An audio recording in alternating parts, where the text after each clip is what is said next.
All right, hello guys. First of all, I want to apologize about the sloppy slides. We don't really have much time in game development for Facebook, so it's going to be a bit ugly. But I want to tell you about some of the things that we learned, and that if you try to get into game development for Facebook and the social networks, you have to keep in mind. So first of all, once you start monetizing your users, they become your customers, not anymore free users. And as customers, they will have more demands that you have to watch out for, because once you lose a paying customer, they may never come back to you, and you want to keep them. So that's an important thing to keep in mind. Next slide.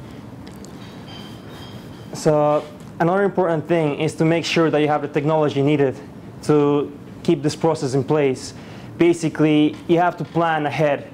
You have to expect a lot of people coming in the first few weeks, because if your game is popular, it's just going to boom pretty much.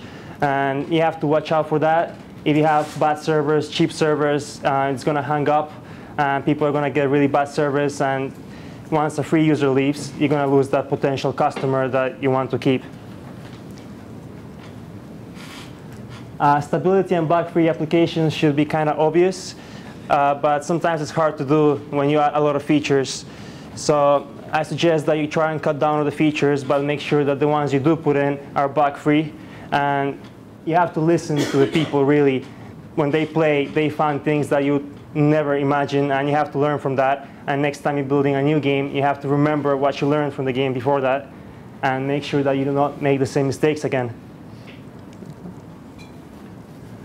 User support is also a big thing. Once you start getting customers, they're going to start emailing you and telling you, oh, I'm paying for this game, so I want better support. Reply to me. I need help with this. I need help with that. So for example, I started all this on my own, and I had lots of customers, and they all wanted help, and it gets a little bit hectic. They want help for like really simple things sometimes, and you have to respect that, and you have to reply to them with care and show that you're happy to help them. And you have to remember that, because as I said, you have to keep those customers. Facebook, on the social networks, a big thing is that once you get a customer, they become a repeat customer, and they keep buying more and more. So it's really important to keep everybody happy. Another big thing you want to do is, once you get all those things sorted, you want to look into porting your application to all the social networks, because there is different demographics in all of them. Facebook is for more older people, I think, than MySpace, but also the younger people on MySpace spend more money on different kind of games. So it depends on what your game is, and you should look into porting it. We had some words on the experience of porting applications to MySpace and Yahoo, and the overall view is that the Yahoo platform is very well documented, and it's really easy to port your application from Facebook to Yahoo. So if you want to do that, we recommend going to Yahoo. But the down with that is that it's not entirely a social network, so it's a little bit different from Facebook and MySpace. We had really bad experiences with MySpace because we chose the iframe way. I don't know if any of you guys tried that, but it's not documented at all, and it has lots of bugs. So if you're going to port to MySpace, we recommend that you go the open social integrated way, and then you're going to have much less problems and an easier time. So now, how to monetize. Most of you probably already know this, but you have to introduce a virtual currency. You have to make it visible somewhere in your game and give it its own page. What you want to do on this page is introduce a couple of things that people can spend real money on in order to get some benefits in the game. You want to keep these benefits balanced so that people that play for free don't get upset. So it's fair for everybody, and everybody can still have fun. If you look around Facebook, you'll find that things sell as cheap as 10 cents or as expensive as $20, $30. I had a friend sell something for like $200, so everything is possible. But you have to find the right balance according to what you do. For us on Metropolis, $2 seemed to be a price that worked for us, but I recommend that everybody tweaks it according to their application. So virtual currency purchasing options. There's all these companies going around that you can use, and I recommend them because they make life easier at the beginning especially. But we found that setting up our own PayPal payment system was quite good. It increased revenue.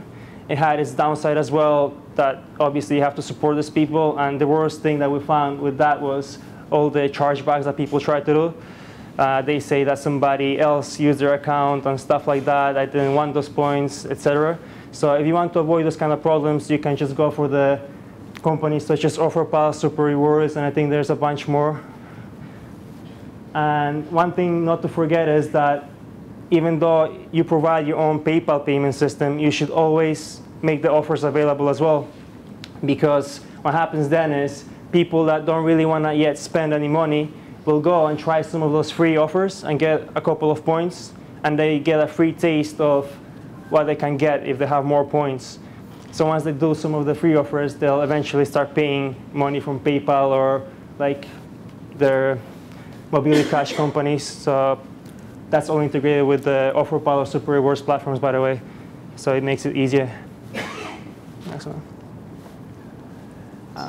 I've been using gold memberships ever since my first application, and I find this to be quite good because the people that purchase gold memberships, they really care about your game, and they stick around with you for as long as the game goes. Even though you might already forget about the game and move on to something else, they'll just stick around. They become like really hardcore fans, and they pay every month. So gold memberships is a good way to not only make money, but to also keep people coming back. What you want to do with gold memberships is also offer people a couple of benefits, but like I said before, don't overdo it. And I'll keep saying that because that's very important. So this is what I've been saying all along. You have to remember the game balance. Sid Meier said that their approach to making games is to make the game fun and then use technology to enhance the fun. So what I'm telling you is to first make the game fun and then monetize it in such a way to keep the game fun, if not make it more fun.